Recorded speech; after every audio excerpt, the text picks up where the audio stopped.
ओम मुनित्रयं नमस्कृत्य तदुक्तिः परिभाव्य च वैयाकरणसिद्धान्तकौमुदीयं विरच्यते। सर्वेभ्यः श्रोतृभ्यः नमः। गतपाठे वयं यद्यत् पठितवन्तः तत्सकृत् स्मरामः। गतपाठे अस्माभिः तत्र केचन विषयाः पठिताः। पाठः अस्माकं प्रवृत्तः गतः पाठः 14 वैयाकरणसिद्धान्तकौमुदी इत्याख्यस्य ग्रन्थस्य संज्ञाप्रकरणे वयं स्मः। तत्र 14 पाठः गतपाठः प्रवृत्तः। तस्मिन् 14 पाठे तत्र स्वरितनिर्णयविषये चर्चा जायमाना अस्ति। ततः प्राक्तनपाठेषु अस्माभिः उदात्तः कः भवति, अनुदात्तः कः भवति, स्वरितश्च कः भवति इति विषयः स्पष्टीकृतः। उदात्तत्व अनुदात्तत्वे इति द्वौ वर्णधर्मौ यस्मिन् अचि समाह्रियेते, नाम अनयोः द्वयोः समाहारः यस्मिन् अचि नाम यस्मिन् स्वरे भवति सः स्वरः स्वरितः भवति इति अपि अस्माभिः पूर्वं पठितं।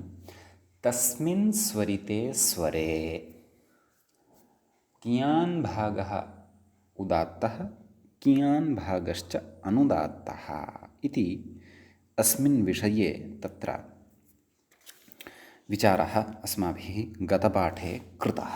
तदर्थं सूत्रं पठितम् अस्माभिः, तस्यादित उदात्तमर्थह्रस्वम् इति। तस्मिन्नेव विचारे वयं स्मः। तत्र नाम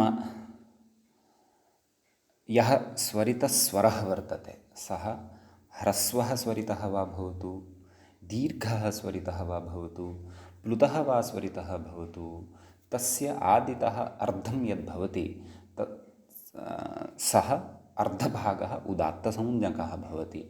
ततः अवशिष्टः यः भागः भवति सः भागः अनुदात्तभागः भवति इति तत्तत् स्वरितस्वरधर्मः अस्माभिः ज्ञातः, अथवा तस्मिन् स्वरिते विभागः अस्माभिः ज्ञातः। तत्र कः भागः उदात्तः कश्च भागः अनुदात्तः इति। तस्मिन्नेव सन्दर्भे तत्र काशिकाकारस्य अनुसारं दीक्षितस्य च अनुसारं ह्रस्वग्रहणम् अप्रधानं नाम मुख्यं न कर्तव्यं सूत्रे इति यदुक्तं सः विचारः अपि दृष्टः। किञ्च नागेशमतम् आदाय स्वामी दयानन्दसरस्वती महोदयस्य च मतम् आदाय तत्र भाष्यरीत्या अपि अस्माभिः ह्रस्वग्रहणस्य तत्र सार्थक्यं प्रतिपादितम्।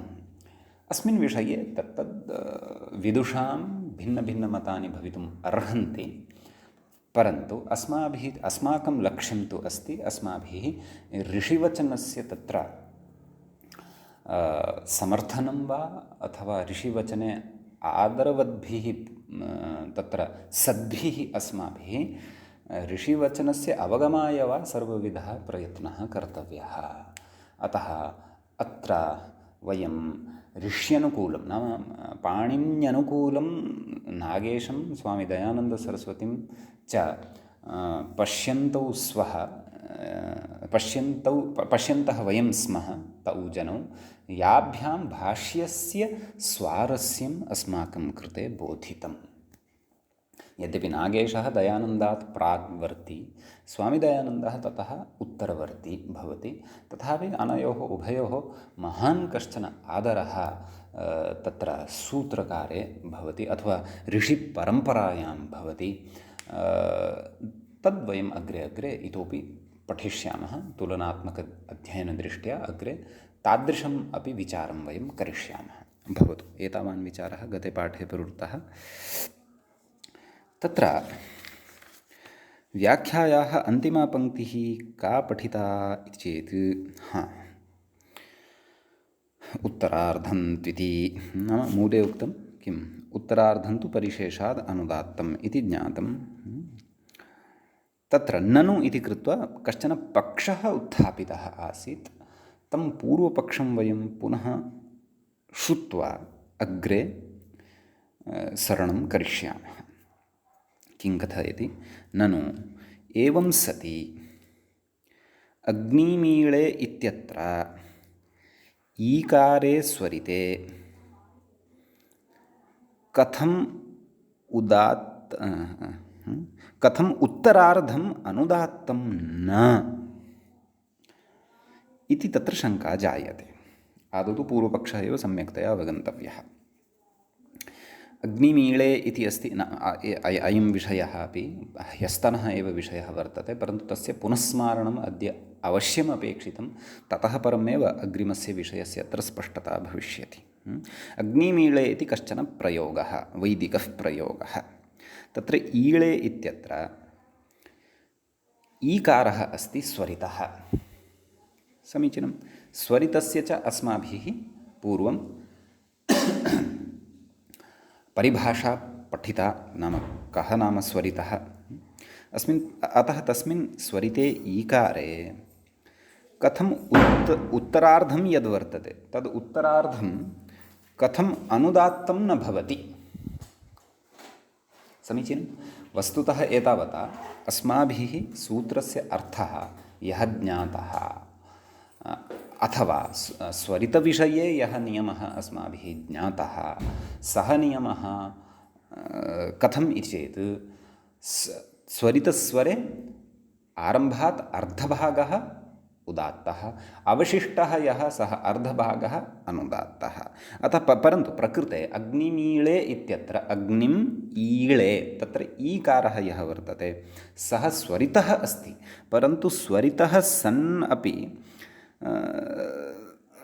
अयम् ईकारः तत्र उत्तरार्धम् अनुदात्तत्वं न भजते। उत्तरार्धस्य अनुदात्तत्वं न भजते। अस्य आदितः अर्धम् उदात्तं तु अस्ति ई इत्यत्र अग्निमीळे अग्निम् ईळे इत्यत्र ई इत्यत्र आदितः अर्धम् उदात्तं तु अस्ति, परन्तु ततः अग्रे अवशिष्टः यः ई इत्यस्य स्वरांशः नाम स्वरांशार्धभागः यः अवशिष्टः सः उदात्तः नास्ति अथवा तद् उदात्तं नास्ति, तस्य अर्धं तद् उदात्तं नास्ति। अवशिष्टम् अर्धम् आदितः अर्धम् आरम्भात् अर्धं तु उदात्तम् अस्ति, परन्तु अवशिष्टः यः भागः अस्ति सः अनुदात्तः नास्ति इति। अतः तर्हि यः उच्यमानः अस्ति भवद्भिः नियमः किं सः न सार्वत्रिकः वा? तर्हि अग्निमीळे इत्यत्र ईळे इत्यस्य ईकारे अस्माभिः कथं व्यवस्था ज्ञातव्या, अथवा सः कथं तर्हि स्वरितः? यदि तत्र उत्तरभागः यः अर्धभागः उदात्तः अस्ति उत्तरभागः अनुदात्तः नास्ति इति भवद्भिः यदुच्यते तत् कथम् उच्यते, कथं तत् सम्भवति? यदि तत्र उत्तरभागः अनुदात्तत्वेन एव न श्रूयते तर्हि अथवा अनुदात्त एव तस्य उत्तरभागः नास्ति तर्हि अग्निमीळे इत्यत्र विद्यमानः ईकारः स्वरितः कथम्? तदेव उक्तवान् ईकारे स्वरिते कथम् उत्तरार्धम् अनुदात्तं न। अतः एतादृशजिज्ञासायां जातायां तत्र कथयति इत्यतः आह, नाम एतादृशशङ्कायां जातायाम् अथवा एतादृशे पक्षे उपस्थिते तस्य समाधानाय कथयति। किं कथयति? तस्य चेति इत्यतः एव अस्माकम् अद्यतनः एषः पाठः 15 पाठः आरब्धः भवति।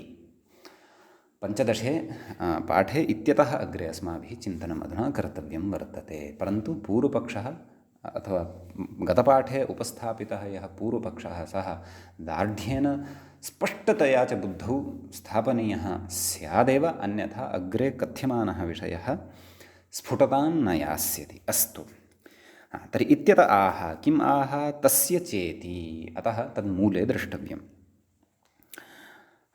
मूले किमुक्तं? पश्यन्तु, तस्य च उदात्तस्वरितपरत्वे श्रवणं स्पष्टम् इति। तस्य कस्य,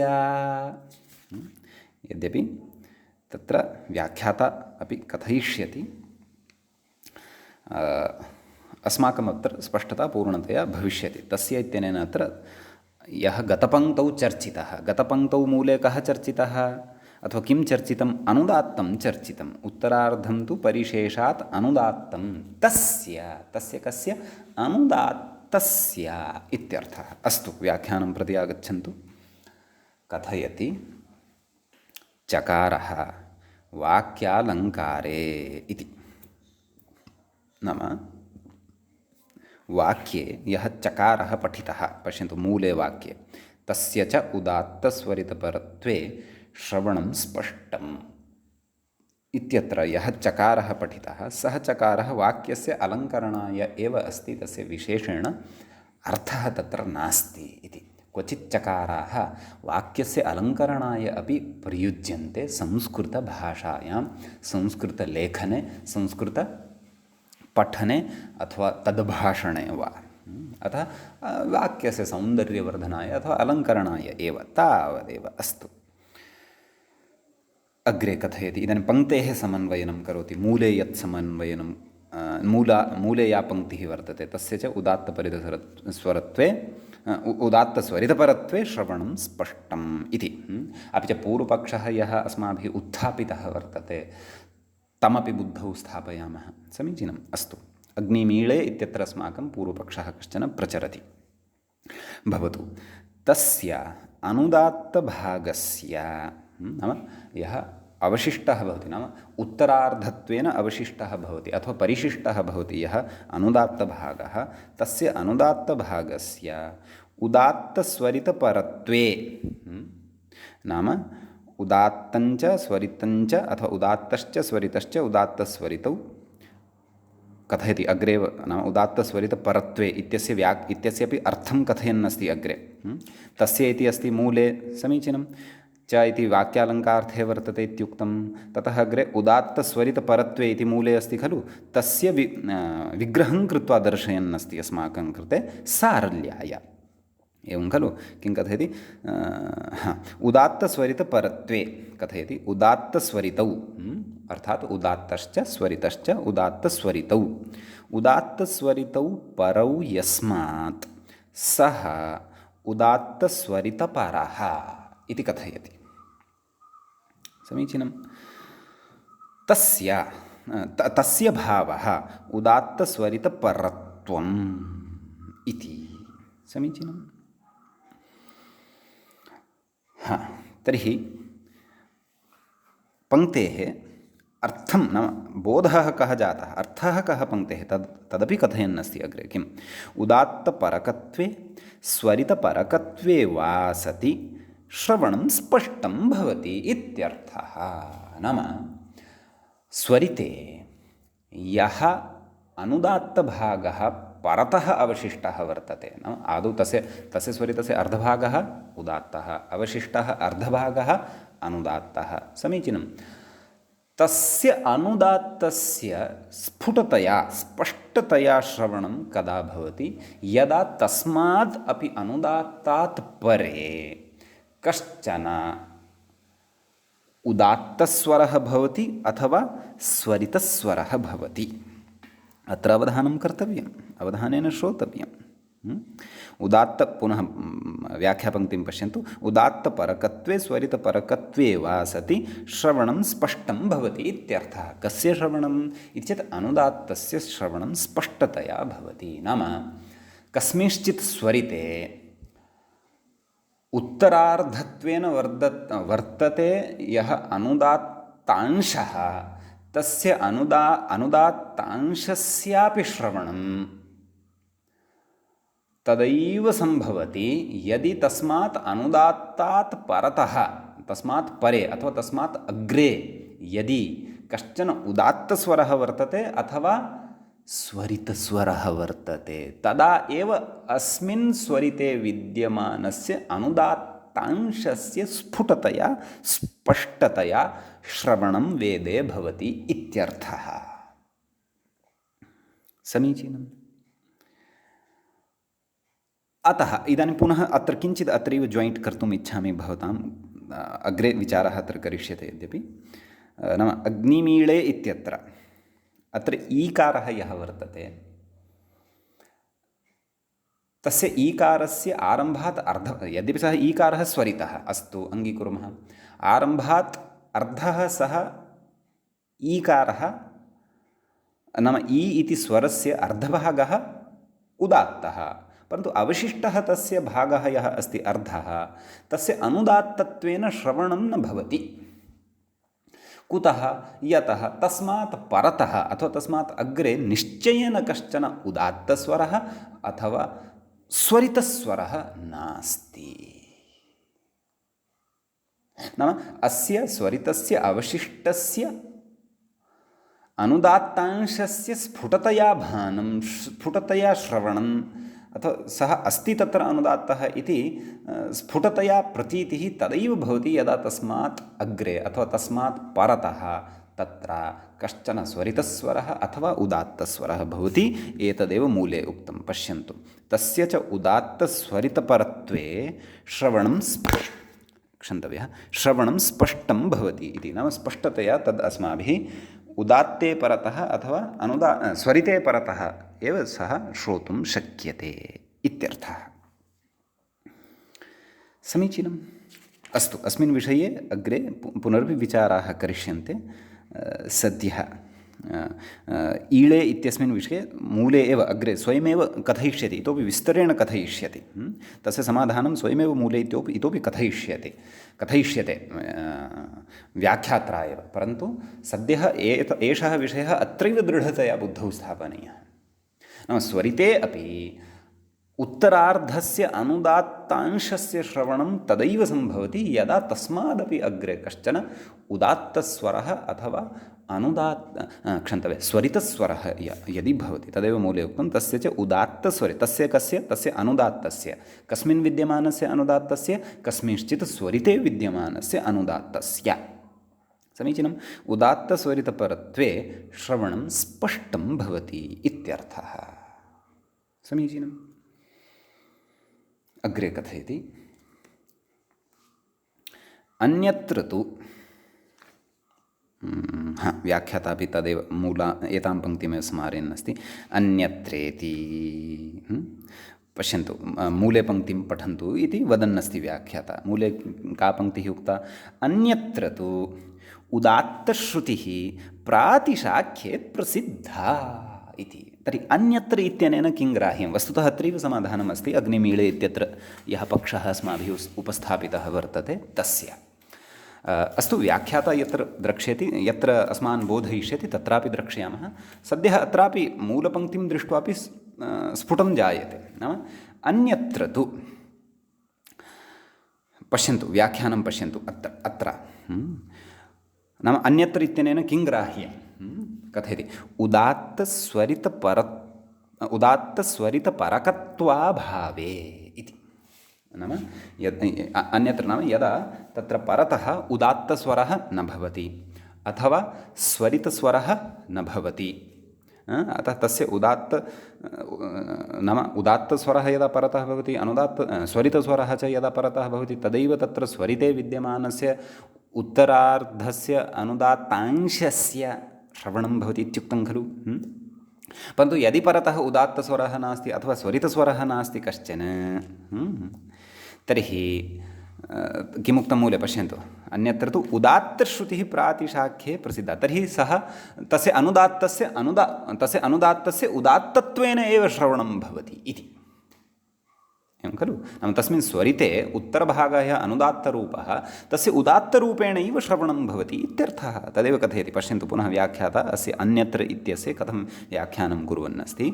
उदात्तस्वरितपरकत्वाभावे, नाम यदा उदात्तस्वरः अथवा स्वरितस्वरः परतः न भवति, कस्मात्? अनुदात्तांशात्। कस्मिन् विद्यमानात् अनुदात्तांशात्? स्वरिते विद्यमानात् अनुदात्तांशात्। समीचीनं। परकत्वाभावे अनुदात्तप्रचयपरकत्वे हा नाम उदात्तः नास्ति, अपि च परतः उदात्तः अपि नास्ति, परतः स्वरितः अपि नास्ति, परन्तु किमस्ति, अनुदात्तप्रचयपरकत्वं वर्तते। नाम अनुदात्तस्य कस्यचित् स्वरस्य तत्र प्रचयः जातः वर्तते। प्रचयः नाम एकश्रुतिः। स्वराणाम् एकश्रुतिविधानमपि तत्र भवति, तदपि वयं पठिष्यामः। एकश्रुति विधानमपि वयं सूत्रानुसारमपि अग्रे अग्रे पठिष्यामः, तेषामपि अग्रे श्रवणं भविष्यति। समीचीनम्। अतः अनुदात्तप्रचयपरकत्वे नाम ततः परे नाम तस्मात् स्वरितांशात् परतः उदात्तः नास्ति, स्वरितः अपि नास्ति, परन्तु अनुदात्तप्रचयत्वं तत्र वर्तते। प्रचयः नाम एकश्रुतिः, नाम अनुदात्तादिस्वराणां तत्र एकश्रुतिः जाता भवति। समीचीनं। सा एकश्रुतिः तु न उदात्तत्वं भजते न च स्वरितत्वं भजते। तत्र विद्यमानानां स्वराणाम् अथवा स्वरसमुदायस्य अथवा कस्यचित् स्वरविशेषस्य तत्र एकश्रुतिविधानं भवति। नाम तत्र एकश्रवणं नाम अनुदात्तत्वेन एव तस्य परतः श्रवणं भवति इत्यर्थः। तर्हि परतः यदि उदात्तः नास्ति, अनुदात्तश्चापि नास्ति, तर्हि क्षन्तव्यः, परतः यदि उदात्तः नास्ति, स्वरितोपि यदि नास्ति, तर्हि ततः प्राक्तनः स्वरितस्य यः अनुदात्तांशः, तस्य अनुदात्तांशस्य तत्र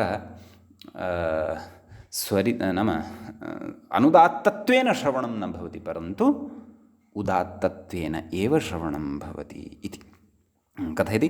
अनुदात्तप्रचयपरकत्वे अनुदात्तभागस्य, तदेव स्वरिते विद्यमानः यः अनुदात्तभागः अस्ति तस्य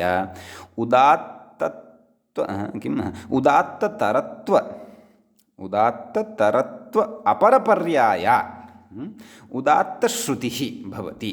नाम सः अनुदात्तः यः वर्तते स्वरितस्य उत्तरार्धभागविशेषः, तस्य उदात्ततरत्व अपरपर्याय नाम उदात्ततरत्वं तस्य किञ्चित् भवति। वस्तुतः साक्षात् सः सः उदात्तोपि नास्ति। अवशिष्टः यः स्वरिते विद्यमानः यः अवशिष्टः अनुदात्तभागः, तस्य साक्षात् उदात्तत्वम् अपि न भवति। तर्हि परन्तु किं कथयन् अस्ति, उदात्ततरत्व अपरपर्याय नाम किञ्चित् उदात्ततरत्वं तत्र भवति। नाम तत्र तरप्रत्ययः किञ्चित् आधिक्यार्थे भवति, उदात्तापेक्षया किञ्चित् तत्र उदात्ततरत्वं भवति। अतः उदात्ततरत्व अपरपर्याय नाम काचित् तत्र अन्या उदात्तश्रुतिः भवति, या उदात्तश्रुतिः उदात्ततराश्रुतिः भवति इति। उदात्ततरत्वेन या श्रुतिः तत्र उच्यमाना भवति, सा श्रुतिः तत्र तद् उदात्ततरत्वेन तस्य स्वरिते विद्यमानस्य अवशिष्टस्य भागस्य श्रवणं भवति। कुतः? यदि तस्मात् परतः उदात्तस्वरः अथवा स्वरितस्वरः नास्ति तर्हि। समीचीनं। कथयति ऋग्वेदप्रातिशाख्ये विहिता इत्यर्थः। समीचीनं। नाम सः नियमः ऋग्वेदप्रातिशाख्ये विहितः वर्तते। अतः तद् ऋग्वेदीयनियमानुसारम् अस्माभिः इत्थं व्यवस्था अत्र ज्ञातव्या। समीचीनम्। एषः अभिप्रायः अस्ति मूले उक्तायाः अस्याः पङ्क्तेः कस्याः, अन्यत्र तु उदात्तश्रुतिः प्रातिशाख्ये प्रसिद्धा इति। इदानीं प्रातिशाख्ये उक्तं प्रामाण्यम् अपि अत्र यच्छन्नस्ति ग्रन्थकारः। किं कथयति, तत्र त्वेवम् उक्तं नाम तत्र एवं रीत्या कश्चन तत्र श्लोकः दृश्यते। कथम्? अग्रे अस्ति, उदात्तः परशेषः स उदात्तश्रुतिर्न चेत् उदात्तं वोच्येत किञ्चित् स्वरितं वाक्षरं परम्। समीचीनम्। अनुदात्तः परः शेषः स उदात्तश्रुतिर्न चेत् उदात्तं वोच्यते किञ्चित् स्वरितं वाक्षरं परम्। अनुष्टुप् छन्दसि अनुष्टुप्वृत्ते इदं पद्यं भवति। ऋग्वेदप्रातिशाख्यस्य तत्र संख्या अपि दत्ता वर्तते अग्रे 3-5।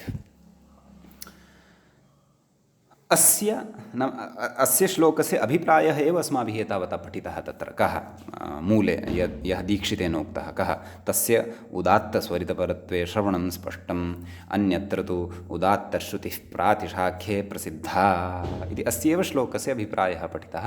अस्य श्लोकस्य अर्थं व्याख्याता सरलीकृत्य अस्माकं कृते बोधयन् अस्ति। पश्यन्तु, इति स्वरिते नाम स्वरितः स्वरः यः भवति सः पूर्वभागस्य उदात्तत्वे नाम स्वरिते विद्यमानः यः पूर्वभागः सः उदात्तः भवति इति तु तस्यादितु उदात्तमर्धह्रस्वम् इति सूत्रकारेण उक्तमेव। उदात्तत्वे सति परः शेषः उत्तरभागः अनुदात्तः प्रत्येतव्यः इति अस्माकं सूत्रकारेण अयं विषयः उक्तः एव।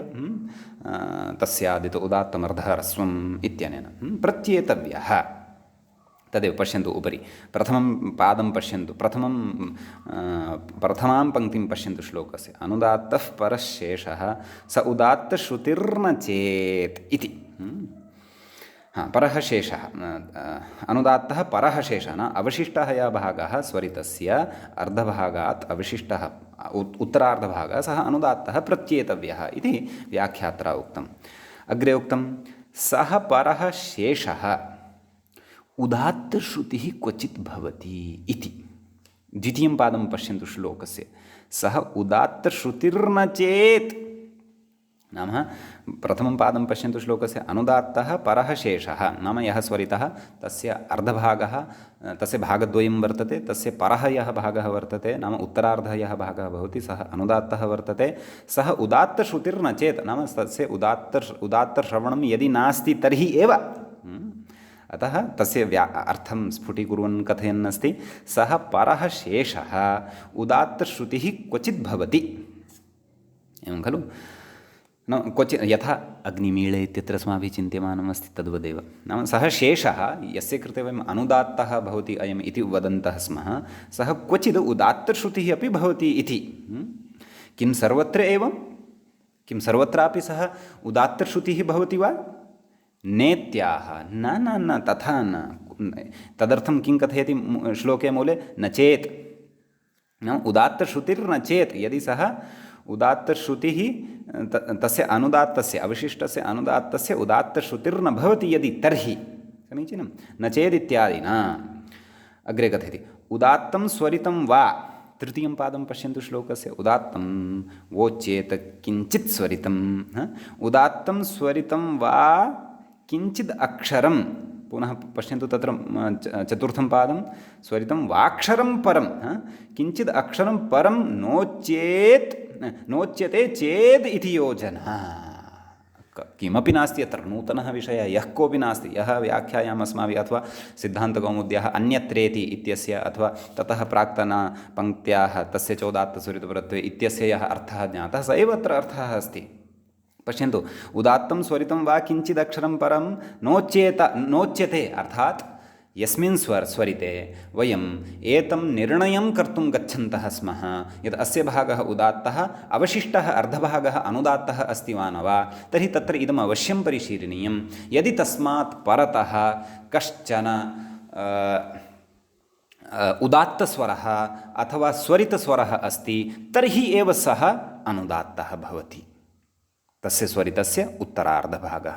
यदि तस्मात् परः कश्चन उदात्तस्वरः नास्ति कश्चन स्वरितस्वरोऽपि नास्ति तर्हि सः अनुदात्तः न भवति परन्तु उदात्तः एव भवति इति तत्र ज्ञातव्यम् इति योजना इति कथयति। अग्रे कथयति तत्र अनुदात्तभागस्य स्पष्टं श्रवणम् उदाहृत्य दर्शयति। अग्निमीळे इति विचारः मूले एव आगमिष्यति। तत्र किञ्चित् अस्माभिः ज्ञातः किञ्चित् स्पष्टता जाता, काचित् स्पष्टता मूले ग्रन्थकारेण स्वतः करिष्यते। एतावत्पर्यन्तम् अस्माकं कृते व्याख्यात्रा ग्रन्थकारेण च सर्वं स्पष्टतया बोधितं वर्तते यत् स्वरिते कियान् भागः उदात्तः अवशिष्टः भागः अनुदात्तः भवति परन्तु कदा सः विषयः अवश्यम् अत्रैव बुद्धौ स्थापनीयः। अवशिष्टः भागः अनुदात्तः तदैव भवति यदा तस्मात् परतः उदात्तः वा स्वरः कश्चन स्वरितो वा स्वरः भवति इति तु अस्माभिः तावत् पर्यन्तं तत्र नाम समाधानत्वेन नाम नियमत्वेन तत्र ग्रन्थः पठितः। इदानीम् उदाहरणेषु प्रवेष्टव्यं वर्तते। उदाहरणेषु अस्मान् प्रवेशयन् अस्ति अधुना व्याख्याता। किं कथयति?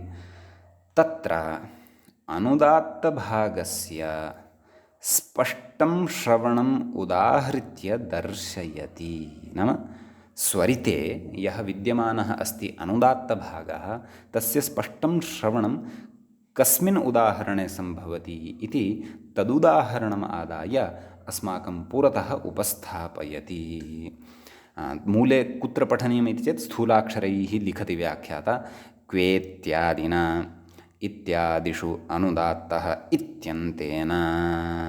तत्र पश्यन्तु, मूले आगच्छन्तु।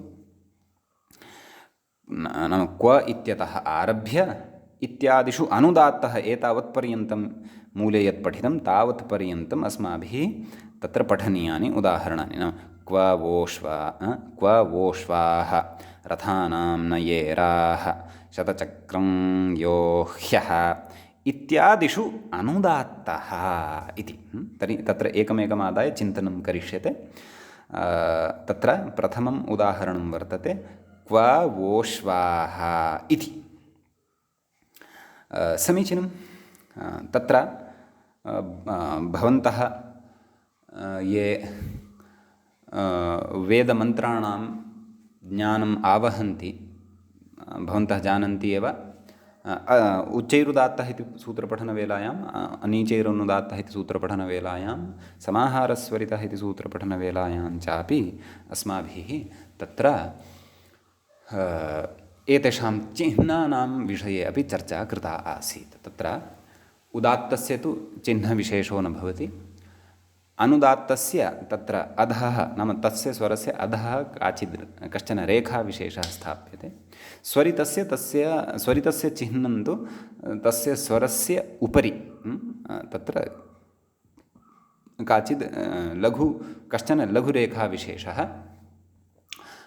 अधस्तात् ऊर्ध्वभागं प्रति स्थाप्यते। अतः तेषां चिह्नानां भवन्तः यदि परिचयम् आवहन्ति तर्हि सम्यक्, अन्यथा वयम् एतेषु उदाहरणेषु अपि द्रक्ष्यामः। व्याख्यानम् अनुसरन्तः एव उदाहरणानि अपि द्रक्ष्यामः। किं कथयति? तत्र क्व इति ह्रस्वस्वरितः। स्वरिताः ह्रस्वाः अपि भवन्ति, स्वरिताः दीर्घाः अपि भवन्ति, स्वरिताः प्लुताः अपि भवन्ति इति तु वयं पूर्वमेव ज्ञातवन्तः स्मः। अतः सर्वादौ वयं ह्रस्वस्वरिते तत्र स्वरितस्य उदात्तानुदात्तत्वभागस्य श्रवणम् अथवा तस्य उदाहरणं वयं द्रक्ष्यामः। क्व इति ह्रस्वस्वरितः नाम मूले उदाहरणं दत्तं खलु, क्व वो श्वाः इति। क्व इत्यत्र क वर्णः आद्यः, द्वितीयः वर्णः व इति वर्णः, ततः परतः अ इति वर्णः अस्ति। सः अ अस्ति ह्रस्वः, स च स्वरितसंज्ञकः वर्तते। अपि च एतत् सर्वम् अस्ति। अग्रे वयं स्वरप्रकरणे वैदिकप्रकरणे सर्वं विस्तरेण पठिष्यामः। अस्य स्वरितविधानं केन सूत्रेण, अस्य उदात्तत्वं केन सूत्रेण, अस्य अनुदात्तत्वं केन सूत्रेण, तत्सर्वमपि अस्माभिः सूक्ष्मतया अग्रिमेषु प्रकरणेषु पठिष्यते। सद्यः तु भवन्तः अत्र उदाहरणं पश्यन्तु, चिह्नं दृष्ट्वा सः स्वरितः वर्तते इति च जानन्तु। समीचीनं। किं कथितवान्? क्व इति ह्रस्वस्वरितः। सः तावत् वो, ततः परे पश्यन्तु वो इति अस्ति, वो इति, वो श्वाः इति अस्ति खलु। सः तावत् वो इति ओकारात्मक उदात्तपरकः। ओकारात्मकः उदात्तः परः यस्मात् सः ओकारात्मकोदात्तपरकः इति।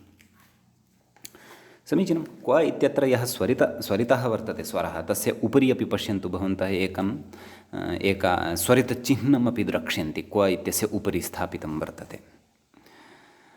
समीचीनं।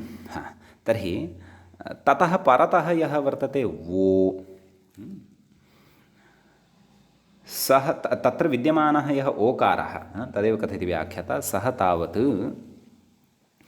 वो इति ओकारात्मक उदात्तपरकः, नाम तस्मिन् वो इत्यत्र विद्यमानः वर्तते यः ओ, सः उदात्तसंज्ञकः वर्तते, सः उदात्तः वर्तते। समीचीनम्। अतः क्व इत्यत्र यः स्वरितः वर्तते, तस्य स्वरितस्य उत्तरार्धभागः यः वर्तते, सः अनुदात्तत्वेन स्पष्टतया श्रूयते, अनुदात्तत्वम् एव च तस्य भवति इत्यर्थः। यदि तु अग्रे उदात्तः अपि न भवति स्म, स्वरितोऽपि न भवति स्म, तर्हि तु अस्य उदात्तश्रुतिरेव भवति स्म। समीचीनम्। अग्रे कथयति येरा रथानां येराः इति। तत्र कथयति येरा इति ओकारः दीर्घस्वरितः।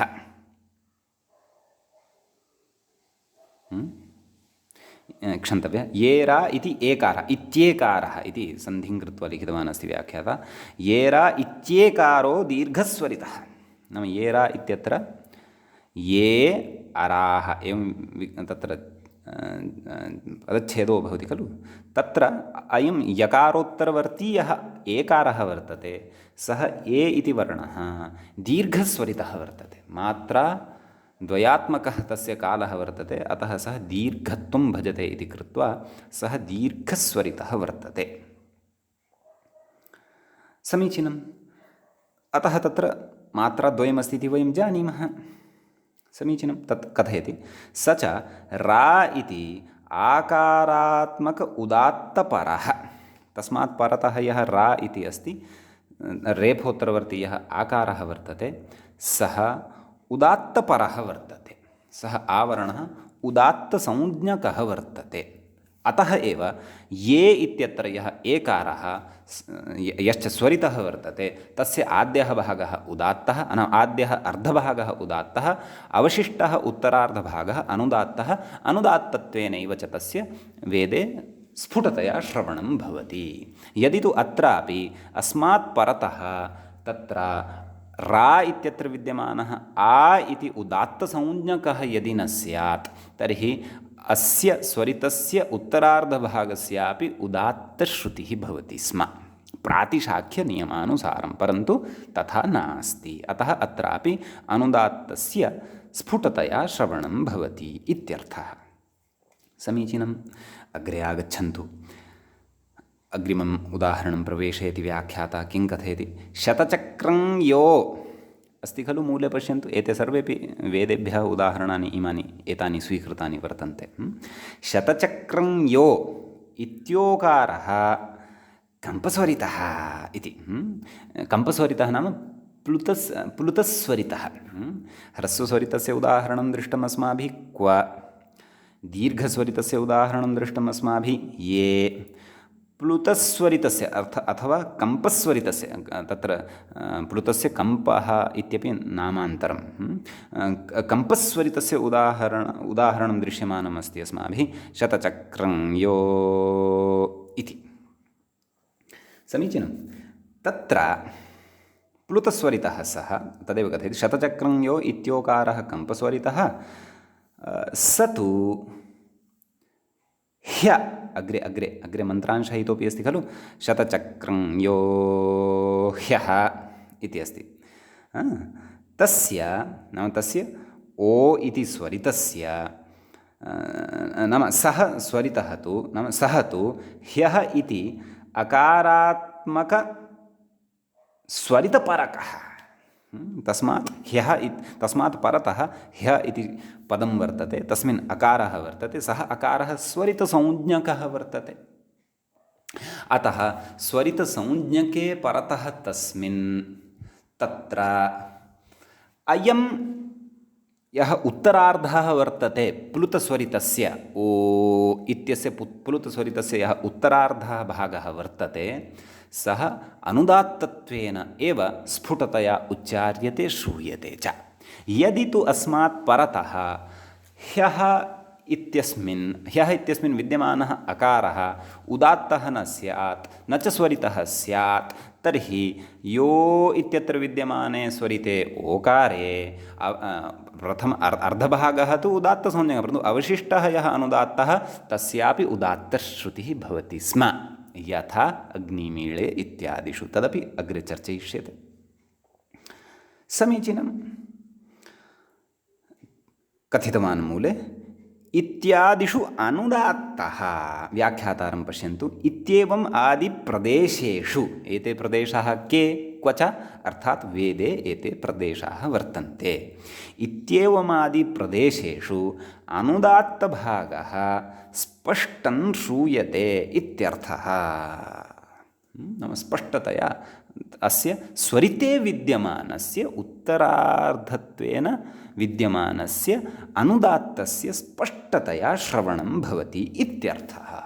समीचीनम्। उदाहरणमुखेनपि दृष्टम्। आम्, अत्र इतोपि यद् ज्ञातव्यम् अस्ति तत्तु मया उक्तमेव, यत् कथमत्र उदात्तत्वं, कथमत्र स्वरितत्वं, कः नियमः, तत्सर्वमपि वयम् अग्रे स्वरादिप्रकरणेषु पठिष्यामः। तत्र स्फुटीभविष्यति। यद्यपि तत्र उदात्तानुदात्तस्वरितयुक्ताः वेदमन्त्राः आदौ, व्याकरणं तु अनन्तरं, परन्तु ऋषिणा अतीव सूक्ष्मबुद्ध्या तत्र वेदस्य हृदयं वेदाभिप्रायं च ज्ञात्वा किमर्थम् अत्र स्वरितस्वर एव, किमर्थम् अत्र उदात्तस्वरित एव, तदनुरूपं तथा विज्ञानमयं नियमं सः निर्मितवान्, यत् यदि यान् नियमान् वयं जानीमः तर्हि नूनमेव तस्य वेदस्य अर्थकरणम् अस्माकं हस्ते भवति, अपि च वेदभगवतः आशयः अभिप्रायश्च अस्माभिः ज्ञातः भवति। भवतु, अग्रे गच्छामः। किं कथयति? अन्यत्र तु उदात्तश्रुतिः इत्येतद् उदाहृत्य दर्शयति। पङ्क्तिं पश्यन्तु, व्याख्याता नाम अन्यत्र तु इति, नाम एतावता तु तत्र उदात्तस्वरितयोः परयोः सतोः स्वरितस्य उत्तरार्धभागः अनुदात्तत्वेन स्फुटतया श्रूयते इति उदाहारी अथवा इति उदाहृतम्। अधुना यदि परतः उदात्तस्वरः नास्ति, स्वरितस्वरोऽपि नास्ति, तर्हि तस्य स्वरिते विद्यमानस्य उत्तरार्धस्य अनुदात्तांशस्य उदात्तश्रुतिरेव भवति इति अग्रे कथयति। व्याख्याता इङ्गितं यच्छन्नस्ति, नाम मूले अत्र गत्वा पश्यन्तु किं कथयन्नस्ति पश्यन्तु। अग्निमीळे इत्यादौ उदात्तश्रुतिरिति अत्र आगच्छन्तु। मूले अग्निमीळे इत्यादौ उदात्तश्रुतिः, आदिशब्देन तत्र एतादृशानि अन्यानि अपि उदाहरणानि ग्राह्यानि इत्यर्थः। समीचीनं। कथयति अग्रे। पदकाले अग्निम् इति अन्तोदात्तम् इति, नाम अग्निं यद्वर्तते तस्य अन्तोदात्तत्वं वर्तते। अग्निम् इति द्वितीयान्तस्य शब्दस्य। ईळे इति अनुदात्तं। समीचीनम्। ईळे इति यत् पदं वर्तते तत्तु अनुदात्तं भवति इति। समीचीनं। नाम अन्तानुदात्तत्वम् ईळे इत्यस्य भवति इत्यर्थः। पदकाले नाम यदा तस्य पदपाठः अस्माभिः क्रियमाणः भवति वेदे तदा इति कथयति अग्रे। तत्र नाम अग्निमीळे इत्यत्र उदात्तानुदात्तस्य स्वरितः इति किञ्चन सूत्रम् अस्माभिः अग्रे पठिष्यते।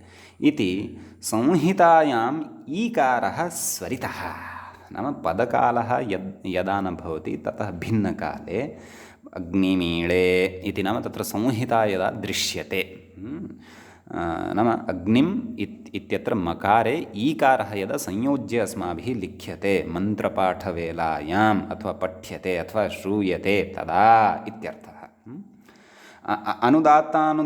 अनुदात्तानुदात्तस्य स्वरितः इति कश्चन नियमः पाणिनेः सूत्रमेव अग्रे पठिष्यते अस्माभिः। इति संहितायाम् ईकारः स्वरितः नाम अग्निमीळे इत्यत्र ईळे ई इति यः वर्तते सः स्वरितः। समीचीनम्। अग्रे कथयति स्वरितात् संहितायाम् अनुदात्तानाम् इति एकारः प्रचयः इति। नाम तत्र ईळे इति क्रियापदे यः एकारः वर्तते खलु तस्य एकारस्य प्रचयो भवति। प्रचयः नाम एकश्रुतिः भवति इति। समीचीनम्। एकश्रुतित्वे तत्र उदात्तत्वमपि न तिष्ठति। नाम अग्निमीळे इत्यत्र यः ई इति वर्तते स्वरितः तस्मात् स्वरितात् परतः यः स्वरः अस्ति तत्र ळ इति वर्णात् परतः यः ए इति वर्णः वर्तते सः प्रचयत्वं प्राप्नोति नाम एकश्रुतित्वं प्राप्नोति। तत्सर्वम् एकश्रुतिविधानं प्रचयः नाम कः तत्सर्वम् अस्माभिः अग्रे पठिष्यते। सद्यः प्रचयशब्देन अत्र इदम् अवगच्छन्तु। नाम तस्य उदात्तत्वमपि न तिष्ठति स्वरितत्वमपि न तिष्ठति। अतः तत्र तद्केन सूत्रेण भवति स्वरितात् संहितायाम् अनुदात्तानाम् इति एकारः प्रचयः नाम एकारः प्रचयत्वं प्राप्नोति। प्रचयः एकः अत्र एकारः भवति एकश्रुतिप्राप्तः एषः एकारः भवति इत्यर्थः। कथयति ततश्च तर्हि इदानीम् एकारः प्रचयवान् अस्ति इति कृत्वा इदानीम् अस्मात् अग्निमीळे इत्यत्र ईकारः ईळे इत्यस्य ईकारः यः अस्ति स्वरितः तस्मात् परतः न तु उदात्तः वर्तते न च अनुदात्तः वर्तते। अतः ईकारे स्वरिते तत्र प्रथमभागः प्रथम अर्धभागः यः तत्र उदात्तः ततः अवशिष्टः यः भागः वर्तते तस्य अनुदात्तत्वेन श्रवणं कर्तुं न शक्यते। अथ अनुदात्तत्वेन सह वर्तते इति वक्तुं न शक्यते। आसीत् सः अनुदात्तत्वेन स्वरितसम्पादनाय परन्तु श्रवणं तु तस्य उदात्तत्वेन एव तत्र भवति इति। समीचीनं। कथयति अग्रे ततश्च ईकारः स्वरितः उदात्तस्वरितपरको न भवति। तदेव यः विषयः अधुना चर्च्यमानः अस्ति स एव उदात्तस्वरितपरकत्वं न भवति। कुतः एकारस्य प्रचयत्वात् इति भवति इति तदुत्तरभागस्य नाम तस्मिन् विद्यमाने नाम तस्मिन् स्वरिते ई इति दीर्घस्वरिते यः उत्तरभागः वर्तते तस्य उत्तरभागस्य उदाहृत प्रातिशाख्यवचनेन यः प्रातिशाख्यवचनम् उपरि उदाहृतम् अनुदात्तः परशेषः स उदात्तश्रुतिर्न चेत् उदात्तं वोच्यते किञ्चित् स्वरितं वा अक्षरं परम् इति प्रातिशाख्यवचनेन उदात्ततरत्वात्मिका उदात्तश्रुतिरेव भवति इत्यर्थः। शुद्धः उदात्तोऽपि न सः परन्तु उदात्ततरत्वं तस्य भवति इत्यर्थः। नाम तस्मिन् स्वरिते विद्यमानस्य उत्तरार्धस्य भागस्य इत्यर्थः। उदात्तश्रुतिरेव सः भवति इति तस्य अर्थः ज्ञातव्यः इति। एतावान् विशेषः तत्र तस्यादितु उदात्तमर्धह्रस्वम् इति सूत्रगतः वर्तते। यद्यपि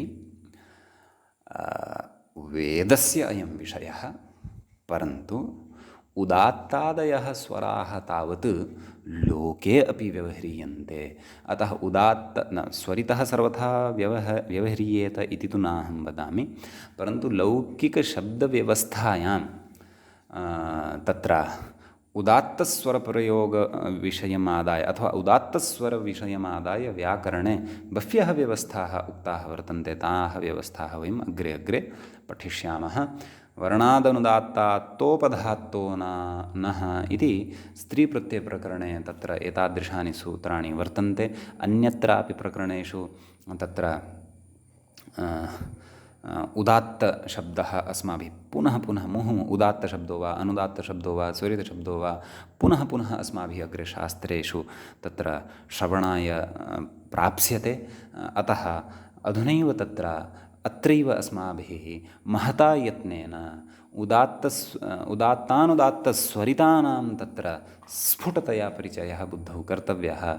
स्वरिते अपि तत्र कियान् भागः उदात्तत्वं भजते, कियांश्च भागः कदा अनुदात्तत्वं कदा च अनुदात्ततरत्वं भजते इत्येते विषयाः सर्वेपि बुद्धौ स्फुटाः अत्रैव कर्तव्याः। ततः परम् अग्रे न क्वापि क्लेशः भविष्यति। भवतु नाम अग्रे व्याख्याता किं कथयन्नस्ति तत् पश्यामः।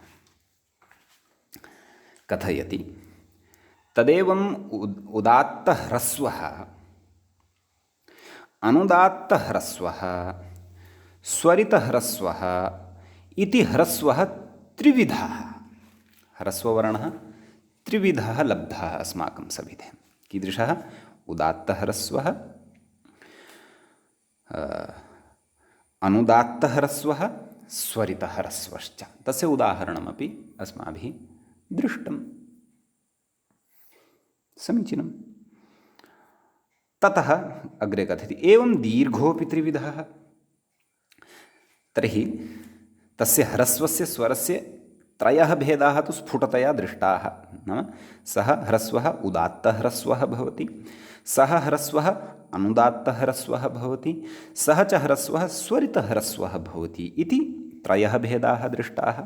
इति ह्रस्वः त्रिविधः, नाम ह्रस्वस्य एते त्रयः भेदाः वर्तन्ते इति कथितवान्। अग्रे कथयति एवं दीर्घोऽपि त्रिविधः, नाम सः दीर्घोऽपि त्रिविधः भवति।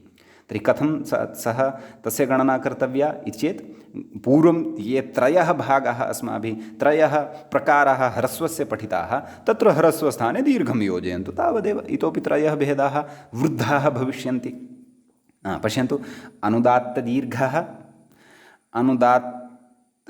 क्षन्तव्यः उदात्तदीर्घः अनुदात्तदीर्घः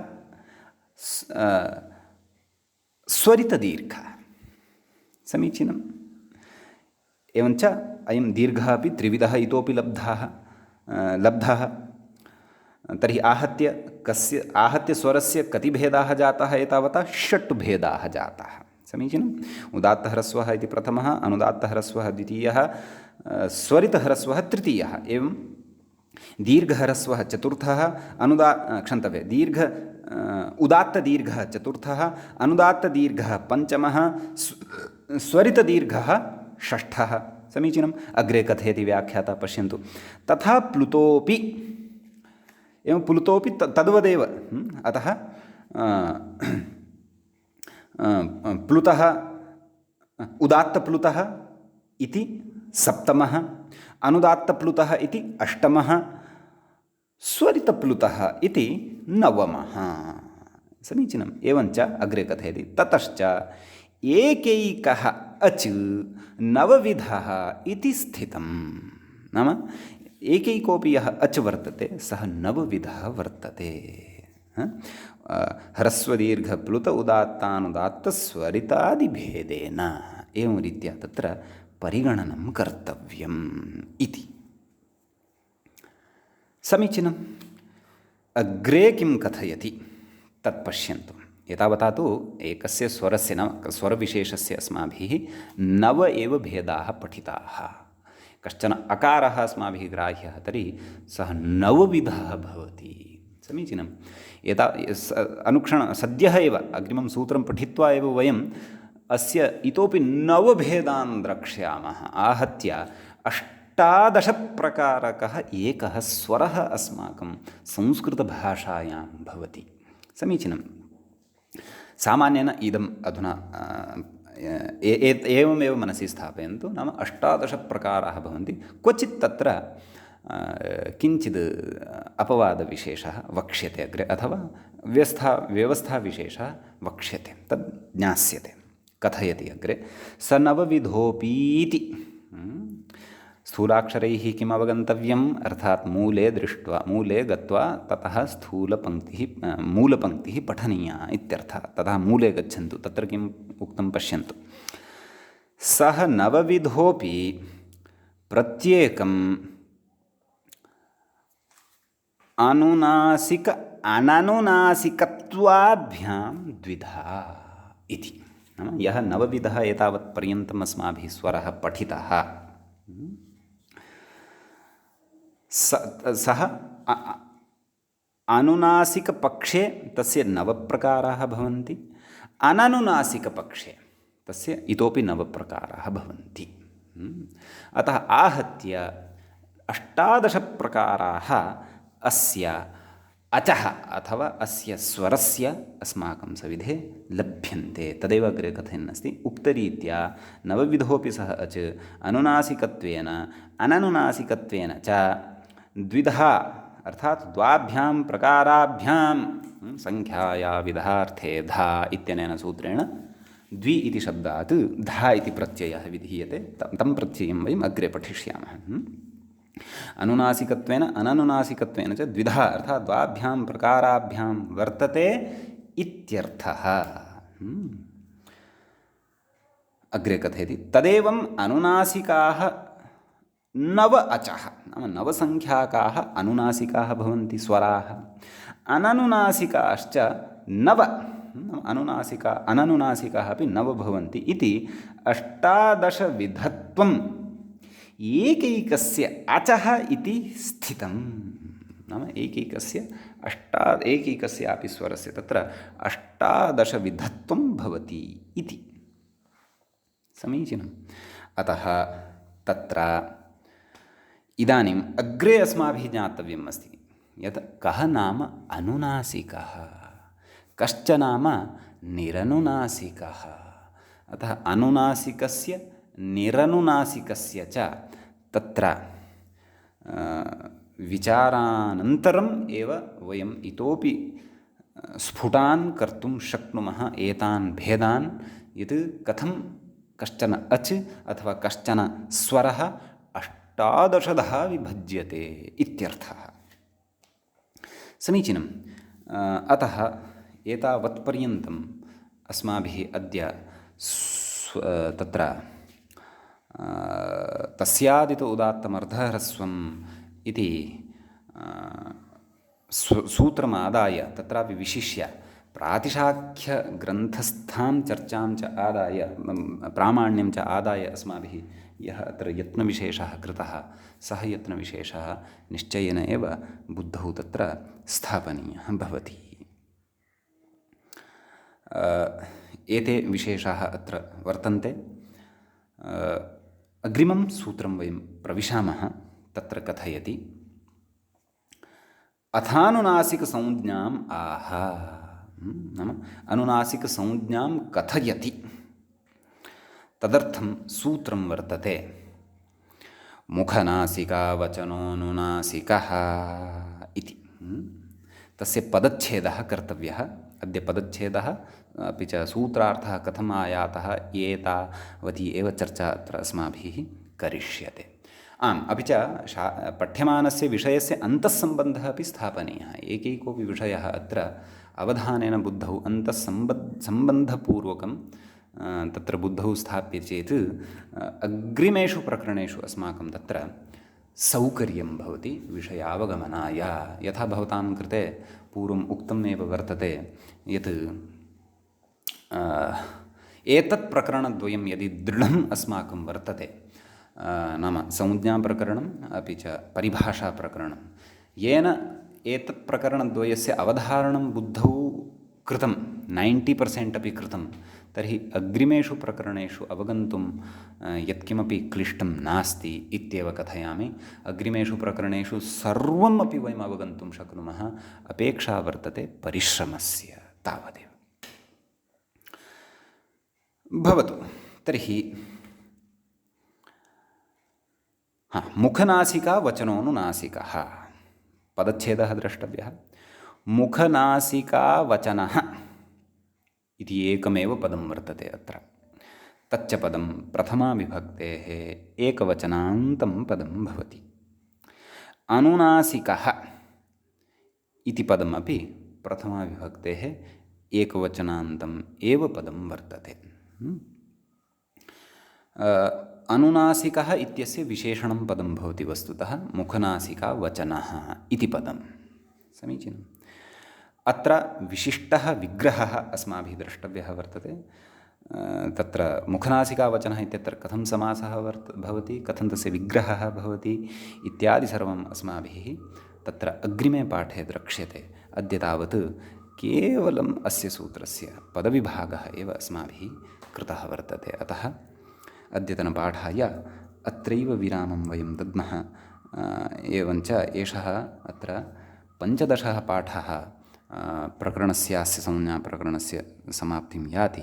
इतः परं 16 पाठः अस्माभिः पठिष्यते। भवतु मङ्गलं। मुनित्रयं नमस्कृत्य तदुक्तिः परिभाव्य च वैयाकरणसिद्धान्तकौमुदीयं विरच्यते। सर्वेभ्यः श्रोतृभ्यः नमः।